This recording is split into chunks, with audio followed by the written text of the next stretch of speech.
This game for Fnatic lives and dies by the way Reckless plays. If he gets caught, the game is over. Look, Talia. Yeah, I'm not in position though. Oh, play both the Storm, there's the ultimate though, he's the flash Reckless, flashes in there! Oh no! He does get knocked up! Cody's done! I'm gonna take him down and catch IMT force Fnatic out, and they win! That one play at the very end. Reckless, he can feel the weight on him now. He knew he made a mistake.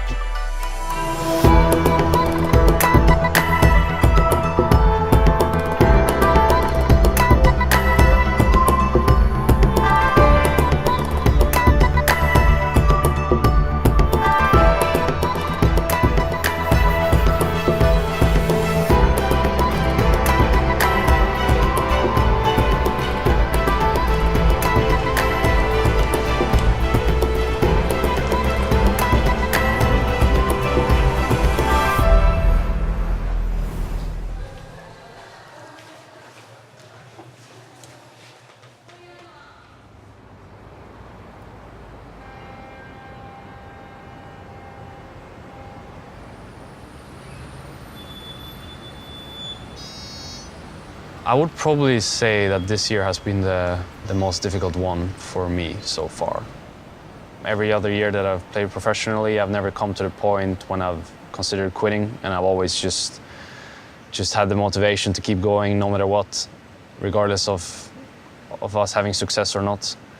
But after the tough start in the spring split, it was the first time where I considered maybe taking a step back between the splits.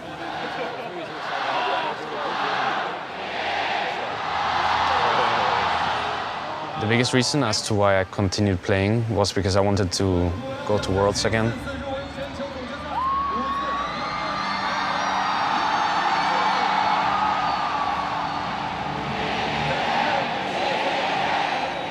After the first time I went to Worlds, I kind of assumed that I would make it back because I just didn't see how I would be going backwards in my career.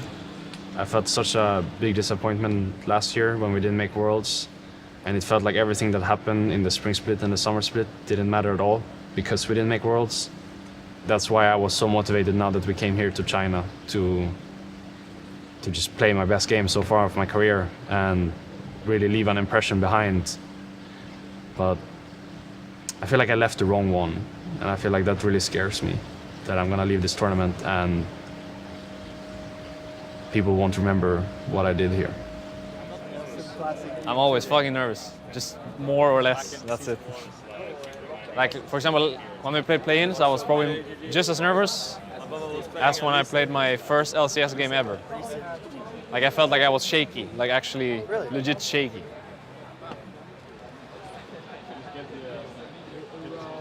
Now we're playing with a little bit less pressure, so I don't feel as nervous. Now I feel like I have more room to just be me, do my stuff, carry some games. Get some pentakills maybe. That'd be nice. The biggest lesson I learned going to Worlds twice before was that the games just kind of sweep you by. It feels like just a couple of hours ago we played our first games against the Marines. And that's the kind of idea I wanted to pass along before the tournament started. I wanted everyone to be on their toes from the get-go because I knew that every game, every second of the game would change everything, you know what I mean? It's just a very different story here with only 6 games and each game maybe being the deciding factor. Yeah, it was the first week of 2015, right? Yeah. HQ? 2015? Yeah, you guys went 1-2 first week. It was really, Really crazy, I yeah. expected you guys were just gonna stomp everyone, and then you guys lost the first 2 matches. So. I was in silver duty in lane swaps. Was it 0-2 or was it 1-2? 1-2. We won the first game. Oh, I played silver 3 games and 3 games of lane swaps. It was really terrible. Oh, that was lane swap against. Yeah. It was like this. Yeah. 1-3, okay? Yeah. 1, 2, 3, Fnatic! Fnatic coming into the blue side, Gigabyte Marines on the red as we get into our 4th game of Worlds 2017 group stages. Lane swaps, we did say it in Champ Select as a possibility. Here we go. Brought it back in MSI. It's always been a controversial strategy, but they have made it work a couple of times. You can't doubt him 100%. Soaz already struggling. You can see. Just pushing forward. Just punch comes in. Paranoia. 5 minutes into the game. He is 2 levels higher than anyone else on his team right now. Caps wants to answer again. I don't know if they can push the minion wave. Minion has to wait for it. Trying to make his way out. Tong comes out, but Reckless is still free hitting. Soaz comes in. Finally level 2. That's enough. Caps gets a kill for himself. Welcome to World. He's going to grab another one. He might be able to take down Reckless too. He's pushing forward. That's the double for the Nocturne. And Fnatic are embracing the style, but Levi doesn't let them get out hands clean. Lulu Nocturne, Tristana from here. Lulu Tristana from here. Okay, don't chase away, don't chase away. Oh, damn me. There they were still. Oh, No mind, no fear.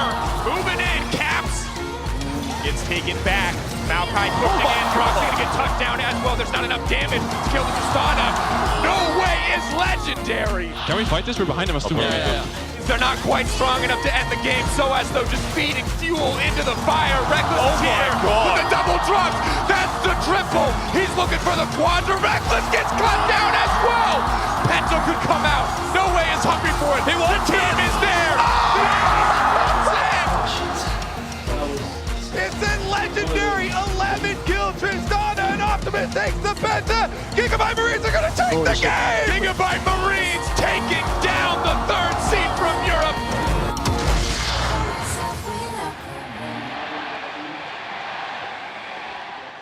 I feel like if we played lane swaps more, or if we had like players who played when there was lane swaps, then we could maybe focus more on like the details. Yeah, exactly. So for next time we play them, we just avoid lane swaps. That's just the solution. The solution is not to fix the lane swaps, because we'll never be as good at them when they Yeah, we can see what other teams do too. We see 2 teams play. You know, we're playing checkers and they're playing chess. Like legit is actually really hard to play. 3 years later, I should be in a different position than I was 3 years ago. But it's so similar, and it's hard to look away from the similarities. I feel like after we lost the Marines game, going into the Immortals game, we're already in a position where we needed to win that game. And it ended up in such a similar fashion to OMG 1 that I wasn't sure what to think in the moment, other than I've been here before, I've done this before, and I know how the story ends. And I don't want to live the story out.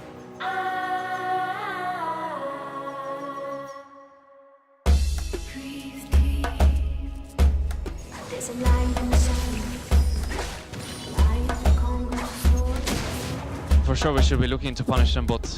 Alright. Elias not showing. Wait for shield. Talk about tank. I can tank. Okay, Tell me when you're ready. we're shooting it. I go now. Tornado, did he get the direction right? No, Brockster, just to be able to get in there, the dive is good, and first blood to Reckless. Our game against Immortals, I think I played one of my best games in a very long time. So we should try to look for mid play right now. Okay. Trade our base. I'm behind you. I'm still in range. I'm range. He's very strong as Reckless moves in the mid lane. Pogolta insta-flashes in Xmithy. May not make it out alive. Reckless dives under the turret for a kill. Flame needs to go a little bit further forward. Has now finally found him, but Reckless just going to force the flash. He has this. He does follow through. Flame wants to knock him back, but that is not enough. I think I was leading the team in terms of drafts, leading the team in terms of shot calling, and leading the team in terms of being the carry. I thought I was doing pretty much everything that was possibly able to be done. This game for Fnatic lives and dies by the way Reckless plays it. When it ended up the way it did, and when it, after 50 minutes, just all kind of crashed and burned because of a decision I made or a mistake I made.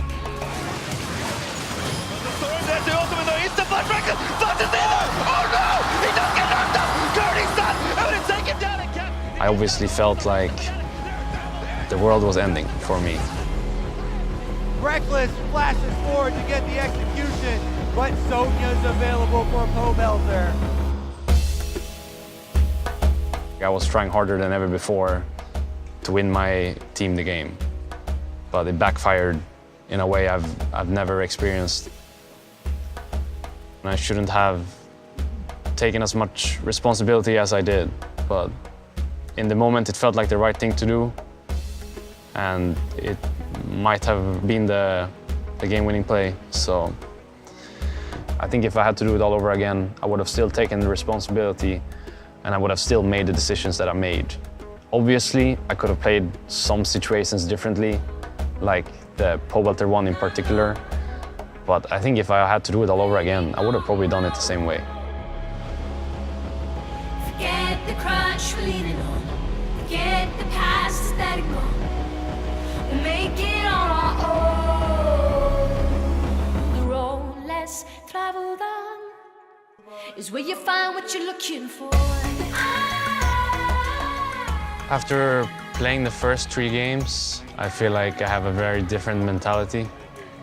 It's very hard to focus on what's next, but I know that it's a necessity because I know that we have already let all of our fans down and that we've let Europe down, and I know that I've let my teammates down, so the only way to really pay them back is to do it all over again, but better. Going 0-3, there are chances that we don't make it out even if we were to win all of our games. So it definitely feels tough. It feels like I've changed in just a couple of days, but I haven't given up.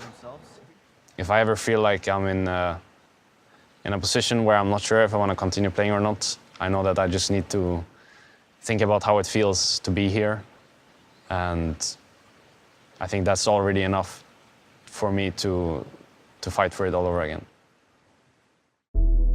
We have the struggling Fnatic. They went 0-3 in week 1, still looking to strike back after a couple of days of rest. And it's going to be a tough road for them if they're going to make it out of this group. They have to essentially run the table. Is it going to be the game? Fnatic! Look to knock him down! Will they get Soaz? He's trying! And it's the game! Fnatic, the knockout immortal! After the tragedy of 2014, Reckless not killing the Nexus against OMG, Soaz makes it work with his dying breath.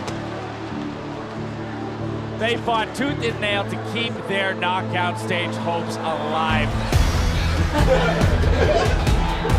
And Fnatic, they needed to win, and they have done it! How does it feel to get a bit of revenge that you take those games against Big Rivalry? Guys, we have to go on stage. Good luck, guys. Give it everything. No, Fnatic started 0-4. If they make it to the quarterfinals, they will have won 4 games in a row. It is insane what had to happen to even get us to this point. One game, guys. One more game. Oh, they barely get it out. Oh my God! All the way! Rips his face up, but the Nexus is open. No way! Makes his way back in, but he's not gonna do it. Cap finds the clutch play, and Fnatic do the unthinkable and make their way to the quarterfinals.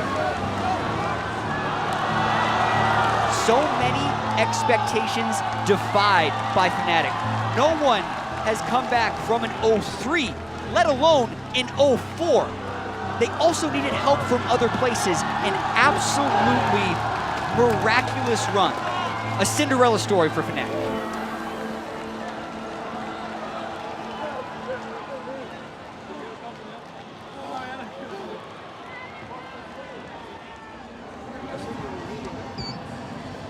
Rolling cameras both. Sound rolling. All right, this is Reckless interview. Take 1 marker.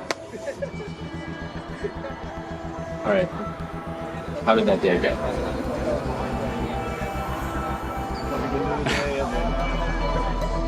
Okay, so emotionally, this day was probably one of the toughest ones.